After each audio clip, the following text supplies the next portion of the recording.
Un très bon après-midi à vous tous qui suivez la télévision rwandaise. C'est toujours un plaisir de vous retrouver pour cette nouvelle édition de ce lundi. La commission sénatoriale des affaires sociales, de l'éducation, de la technologie et de la jeunesse s'est rendue en district de Ngoma afin de suivre l'état d'avancement des différents projets de développement et autres initiatives de création d'emplois. Lors de cette visite, un groupe de sénateurs membres de la commission s'est rendu dans la zone industrielle de Ngoma où ils ont échangé avec les personnes qui y travaillent au sujet de la création d'emplois. Certains employés de la zone industrielle se félicitent de constater que depuis la construction de la zone industrielle de Ngoma et le contournement de la route asphaltée, la création d'emplois a augmenté, de même que le nombre d'acheteurs de leurs produits. Cette zone industrielle est principalement dédiée à la menuiserie où sont fabriquées des portes, des chaises et des outils en bois. Au cours de leur visite au collège de Ngoma, la direction a indiqué aux sénateurs membres de la commission des affaires sociales, de l'éducation, des technologies et de la jeunesse que parmi les diplômés de 2024, 11 entreprises avaient été créées, employant 80 personnes en CDI et 250 en CDD. Le taux d'insertion professionnelle dans les 6 mois suivants l'obtention du diplôme était de 44,1% en 2023 et a atteint 59,6% en 2024. Le Rwanda figure parmi les 10 pays africains ayant mis en place un environnement favorable au développement des entreprises innovantes dans le domaine des technologies, selon le rapport 2026 publié par l'entreprise Startup Blink, une étude réalisée dans 125 pays à travers le monde. Les opérateurs privés actifs dans le secteur des services technologiques ont affirmé être prêts à accompagner le pays dans l'attente de son objectif de générer 819 millions de dollars de revenus par an d'ici 2035. Jean-Benoît Michel nous en dit plus. Le Rwandais Ngabo Dalton est un entrepreneur qui a choisi de revenir au Rwanda après un séjour aux États-Unis. Il y a créé une entreprise technologique qui aide les Rwandais vivant à l'étranger à acheter des biens immobiliers en toute sécurité à l'abri des fraudes. Selon lui, l'implantation des entreprises privées sur le marché local leur offre également des opportunités d'expansion à l'international. Rero système yacu nanone idufasha mu kudigitaliza. Notre système permet la digitalisation de tout le processus.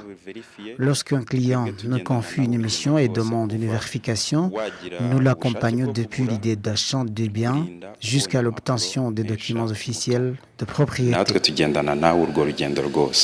D'autres entrepreneurs expliquent également comment les solutions numériques facilitent les services transfrontaliers.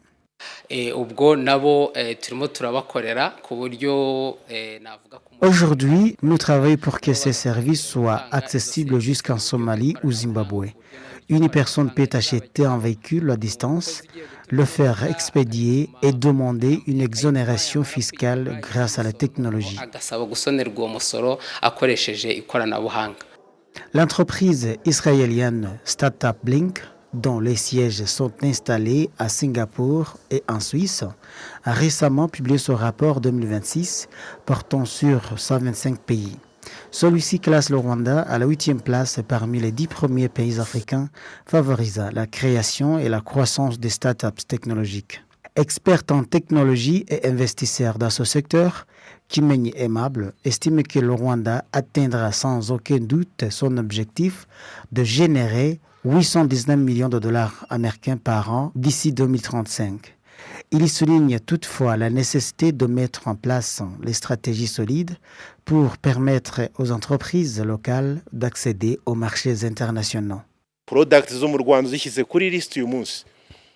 Lorsqu'on dresse aujourd'hui la liste de produits technologiques rwandais, que ce soit la fiscalité, la santé, la gouvernance ou la finance, on constate qu'en dehors de l'Afrique du Sud et du Maroc, le Rwanda figure parmi les 5 premiers. Mais exporter cette technologie à l'international exige des stratégies de transport et de déploiement très efficaces. Aucun acteur ne peut y parvenir seul. C'est pourquoi l'unité et la collaboration restent essentielles. Alors que le Rwanda continue de promouvoir le tourisme, y compris le tourisme de conférences et d'événements sportifs, le directeur général du Rwanda Development Board RDB, Jean-Guy Africa, estime que la technologie sera le principal moteur du développement des pays grâce à une coopération renforcée entre le secteur privé et celui public. And technology is transforming every sector. La technologie transforme tous les secteurs. L'Afrique dispose d'immenses opportunités grâce à sa population jeune, à l'urbanisation croissante et au développement rapide des activités commerciales. La question essentielle est de savoir comment transformer ces opportunités en projets concrets et rentables. Cela nécessite les grandes entreprises compétitives, des infrastructures solides, une coopération régionale efficace, une bonne gestion des investissements productifs, ainsi qu'un environnement favorable à l'expansion des entreprises à travers tout le continent. Entre 2013 et 2023, les investissements étrangers dans le secteur technologique au Rwanda ont été 819 millions de dollars américains. Le pays ambitionne désormais de porter son montant à 1 milliard de dollars plus tard, en 2035. Et lancement ce lundi à la prison de Nyamasheke, située en secteur de Machoua, de la 8e session de formation destinée donc aux détenus condamnés pour cause de génocide perpétré contre les Tutsis en 1994 au Rwanda. Ces derniers, qui vont bientôt terminer de purger leur peine prochainement, sont en passe d'être réintégrés dans la société rwandaise. Cette formation a été lancée officiellement par le secrétaire permanent au ministère de l'Unité nationale et de l'engagement civique, Minou Oumre, Eric Wamahoro, en collaboration avec le commissaire chargé des services correctionnels au sein du service correctionnel rwandais, Madame Olive Mokanawana. Monsieur Eric Mahoro a exhorté les détenus à s'abstenir de diffuser l'idéologie génocidaire et les discours de haine auprès des jeunes, notamment lorsque certains aînés dissimulent la vérité historique sur le génocide perpétré contre les Tutsis. Il a également souligné l'existence des plateformes sur les réseaux sociaux utilisées par des personnes s'attaquant à la haine, principalement depuis l'étranger, et a insisté sur le fait qu'il ne fallait pas tromper personne. Depuis mars 2025, le ministère de l'engagement civique et de l'unité nationale, en collaboration avec l'administration pénitentiaire rwandaise, ont organisé une formation à destination des détenus condamnés pour des crimes liés au génocide perpétré contre les Tutsis et qui s'apprêtent à purger leur peine. À ce jour, 2103 détenus ont été formés, dans 1899 hommes et 204 femmes. Au total, 645 détenus devraient suivre cette formation qui s'achèvera donc le 12 du mois prochain. Des journalistes et des utilisateurs des réseaux sociaux constatent que la région des Grands Lacs a besoin d'une volonté politique pour rétablir la paix et la sécurité, piliers du développement par le biais des relations et du commerce. Le récit de Patrick Nilidandi nous en dit plus. Il y a 5 mois, à différentes reprises, des journalistes et des utilisateurs des réseaux sociaux des régions de Bukavu et de Goma, en République démocratique du Congo, ainsi que des régions rwandaises limitrophes, se sont réunis pour discuter des causes profondes de l'insécurité à l'est de la République démocratique du Congo et plus généralement dans la région des Grands Lacs. Ils estiment que les dirigeants de ces pays doivent agir pour rétablir l'ordre, faute de quoi les conséquences de l'insécurité perturberont la vie de leur population. Frère Vital Nguyeneza, directeur de Vision Jeune, un centre de jeunesse qui forme ces journalistes depuis un certain temps, s'est dit convaincu que la voix de ces journalistes et d'autres personnes très suivies sur les réseaux sociaux permettront d'impulser des changements. De son côté, Mulindwa Prosper, maire du district de Rubavu, estime que la région du Grand Lac et l'ensemble de la population africaine devraient unir leurs voix et œuvrer pour un avenir commun. Une politique qui améliore le sort de tous sans discrimination. La région de Grand Lac est touchée depuis des années par l'insécurité causée par les activités des groupes armés à l'est de la RDC, ce qui engendre parfois un climat tendu et de la méfiance entre le pays et les populations vivant de part et d'autre des frontières.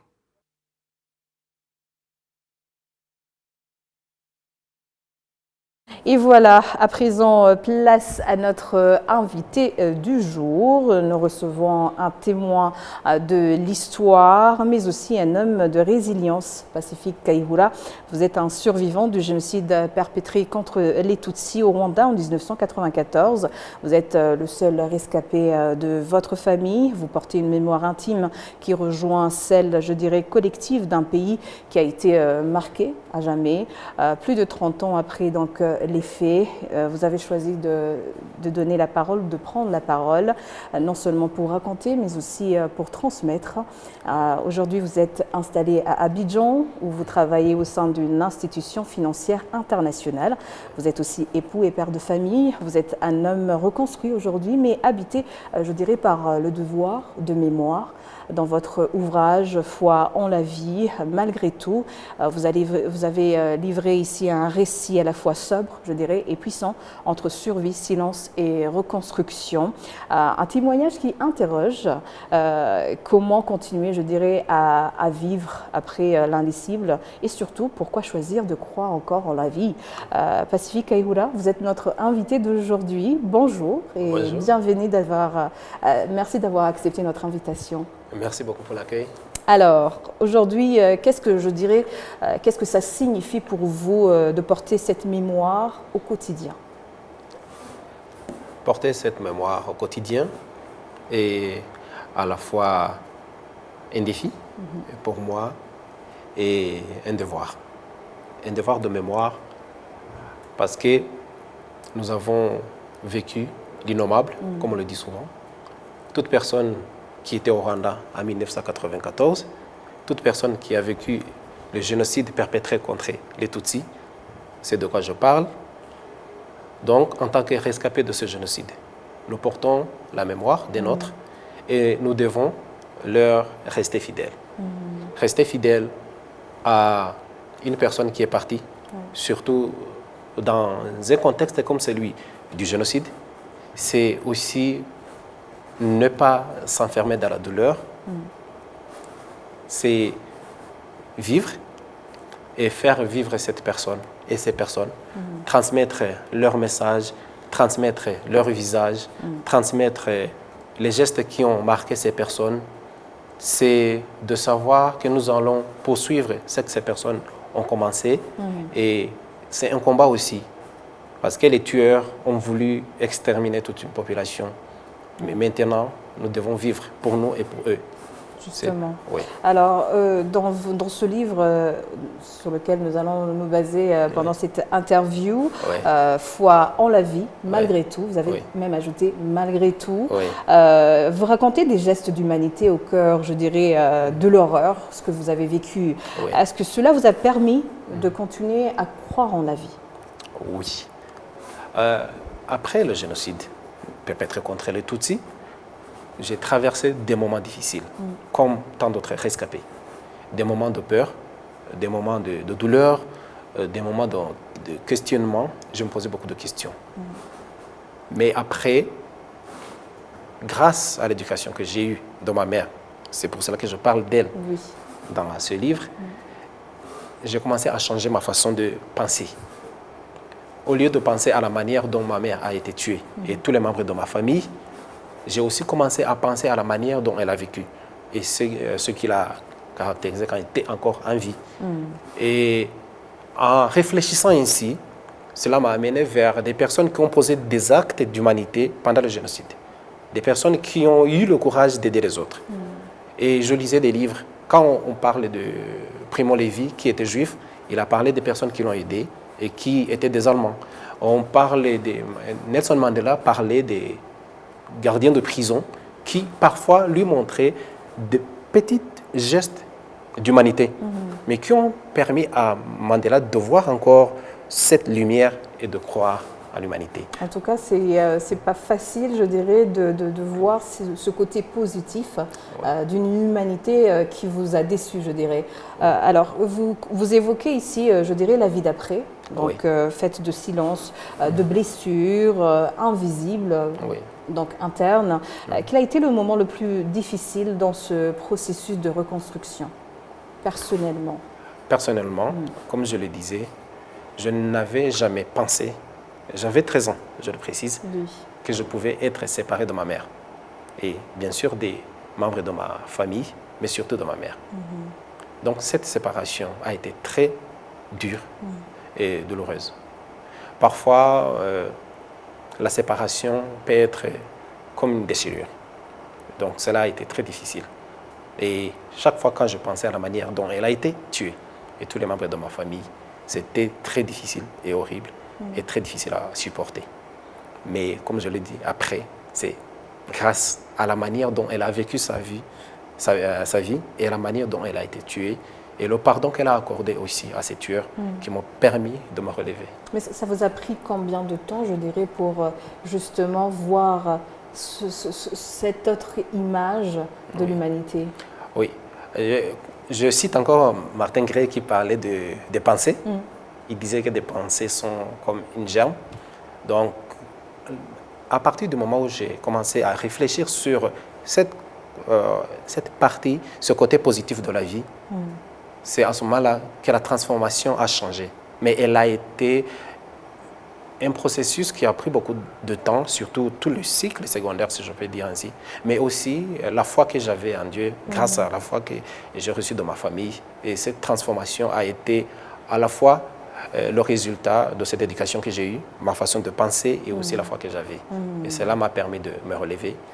Oui, et aussi la façon dont la séparation a eu lieu m'a ouvert aussi à recevoir d'autres personnes après. Donc, des personnes que j'ai eues après le génocide m'ont aidé aussi. Ouais.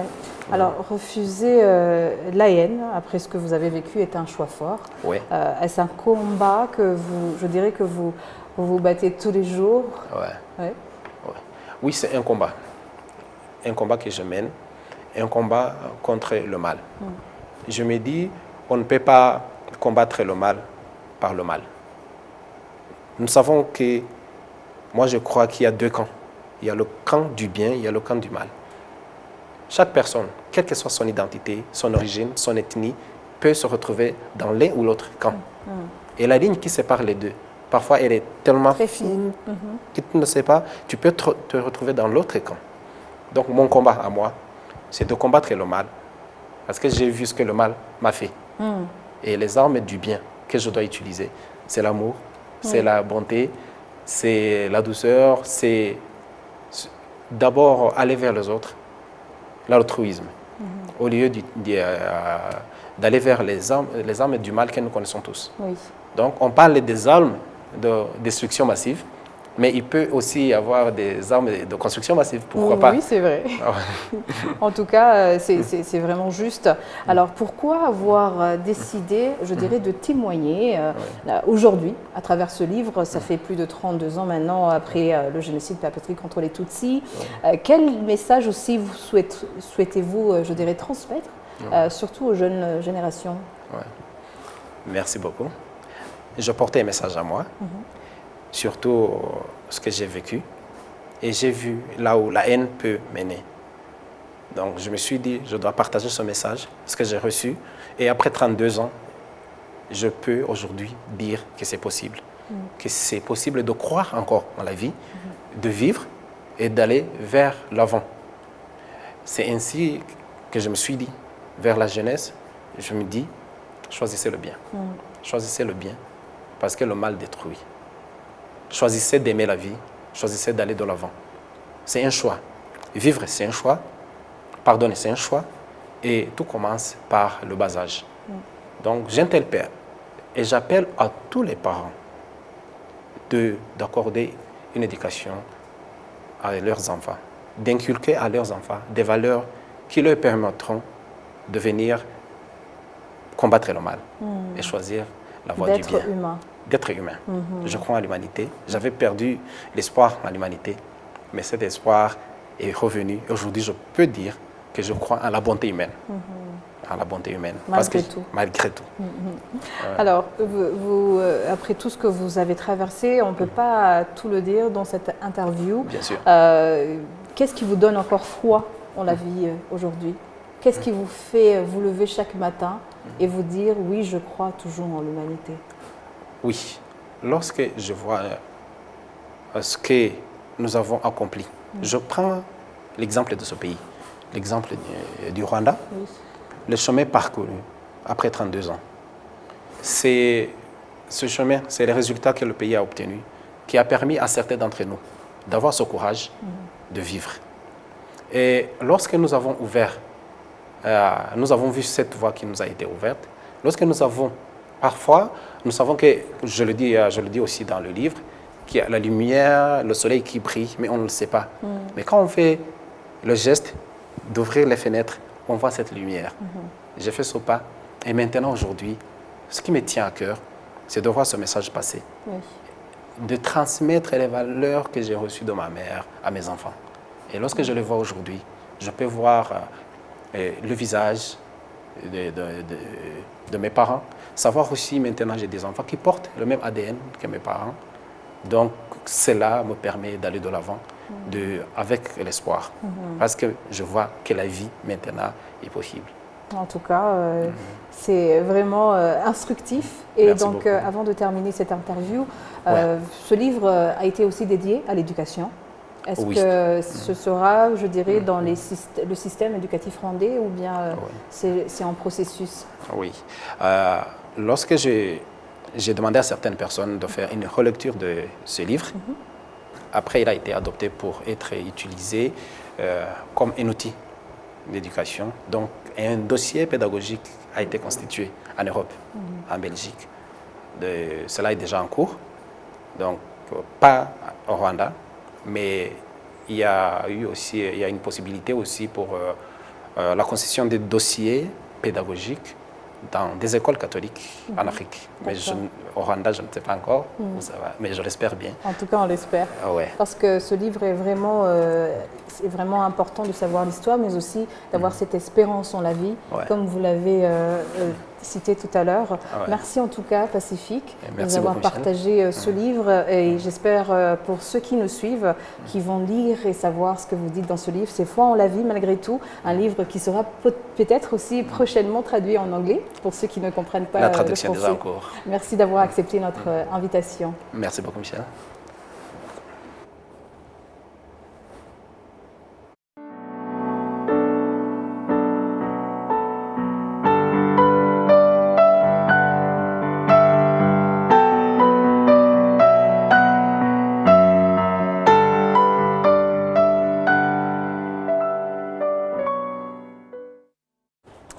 À présent, le sénateur Charles Murigande a déclaré que commémorer le génocide perpétré contre les Tutsis est une façon d'honorer la mémoire des victimes et de poursuivre l'éducation des jeunes et de ceux qui n'ont pas encore pris connaissance de cette histoire. Il a tenu ses propos lors d'une cérémonie commémorative en l'honneur des familles exterminées qui vivaient autrefois en secteur Murama, en district de Bugesera. Plus de détails avec Patrick Nilidadi. La cérémonie a été précédée d'un recueillement et d'un dépôt de jarres de fleurs sur les tombes des victimes Tutsis au mémorial du génocide de Nyamata, c'est un district de Bugesera. Abiyaremye André, responsable de l'organisation Abatazima Ba Murama, traduisait Ce qui ne s'éteigne jamais à Murama, qui organise cet événement annuel, a affirmé que la poursuite des commémorations leur donne la force de lutter pour qu'un tel génocide ne se reproduise plus jamais. Nous avions déjà recensé 76 familles entièrement décimées, soit 414 personnes tuées. Cette organisation a été créée pour aider à ramener les personnes qui avaient fui Murama à cause du génocide et qui en étaient traumatisées. Aujourd'hui, elles sont toutes revenues et nous sommes unis dans l'effort de reconstruction du pays. Certains survivants du génocide contre les Tutsis à Murama saluent le rôle des autorités qui les ont aidés à reconstruire leur vie. Nous avons survécu, mais nous sommes restés très vulnérables. Nous étions dans une situation précaire, gravement atteints et malades. Cependant, notre président a continué à prendre soin de nous en nous fournissant une assurance maladie pour que nous puissions accéder aux soins médicaux. Des maisons ont été également construites pour nous et nous y vivons maintenant. Nous poursuivons notre reconstruction et nous progressons bien.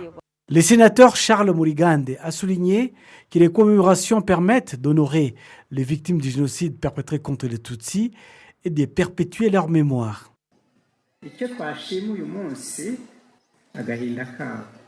Aujourd'hui, nous pouvons être reconnaissants envers Dieu de nous avoir donné un gouvernement qui instaure ces périodes de commémoration et nous permettent d'écouter nos frères et sœurs, de partager leurs douleurs et de les consoler pour les épreuves qu'ils ont traversées.